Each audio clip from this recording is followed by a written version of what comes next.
இப்போ பேஷண்ட்டெல்லாம் self medication பண்ணக்கூடாதுன்னு நீங்கள் சொல்கிறீங்க சார். ஆமாம். இப்போ உங்களுக்கு ஏதாச்சும் உடம்பு சரியில்லைனா நீங்கள் இன்னொரு டாக்டரை பார்ப்பீங்களா சார், இல்லை நீங்களே செல்ஃப் மெடிகேஷன் பண்ணிக்கிறீங்களா? அது கரெக்டாக? என்னோட ஆர்த்தோ ரிலேட்டட் ப்ராப்ளம்னா நான் செல்ஃப் மெடிகேஷன் எடுத்துப்பேன். இப்போ ஃபீவர், காய்ச்சல், சளி அந்த மாதிரி இருந்தால் அந்த மாதிரி இருந்ததுன்னா டாக்டர் பார்த்துருவீங்க. ஆமாம். பரவாயில்லைங்க சார். இப்போ நீங்கள் உங்கள் எக்ஸ்பீரியன்ஸில் நிறைய பேஷண்ட்ஸ் வராங்க, நீங்கள் சொல்கிறத புரிஞ்சிக்க மாட்டாங்க, கொஷின் மேலே கொஷினாக கேட்பாங்க. அப்போ அவங்களோட ரியாக்ஷன் எப்படி இருக்கும், அதை எப்படி ஃபேஸ் பண்ணுறீங்க? இப்போ இருக்க ஜென்ரேஷனில் பேஷண்ட்ஸ் வந்து ரொம்ப எஜுகேட் ஆகிறனால அவங்க நிறையாவே கேள்வி கேட்க ஆரம்பிச்சிட்டாங்க. ஓகே. அதை வந்து டாக்டர்ஸ் நம்ம வந்து அதை வந்து அக்செப்ட் பண்ணி தான் ஆகணும். அவங்களுக்கும் ரைட்ஸ் இருக்குது. ஏன்னா அவங்களோட பாடிக்கு தான் நம்ம ட்ரீட்மெண்ட் பண்ணுறோங்கும் போது அவங்க கேட்குற கொஷின்ஸ்க்கு நம்ம ஆன்சர் பண்ணுறது கடமைப்பட்டிருக்கோம். இந்த பழைய படம்லாம் பார்த்துருக்கீங்களா சார் நீங்கள்?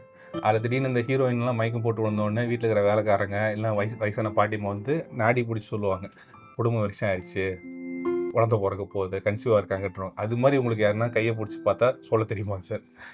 சத்தியமாக தெரியாது. ஏங்க சார், அந்த காலத்துலலாம் சொல்லிக்கிறாங்க.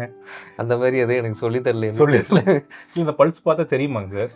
பல்ஸ் பார்த்து எனக்கு அந்த மாதிரிலாம் சொல்லலை. எனக்கு தெரிஞ்சு கிடையாது. ஓகேங்க சார். ஆனால் பாட்டிமா வயசானவங்களாம் பண்ணுறாங்க இல்லைங்க சார் அந்த மாதிரி? அது தெரில. அலோபதியில் அது இல்லை. அது வேறு ஏதாவது ப்ராக்டிஸுங்கிறது எனக்கு தெரில. ஹாப்பி டாக்டர்ஸ் டே.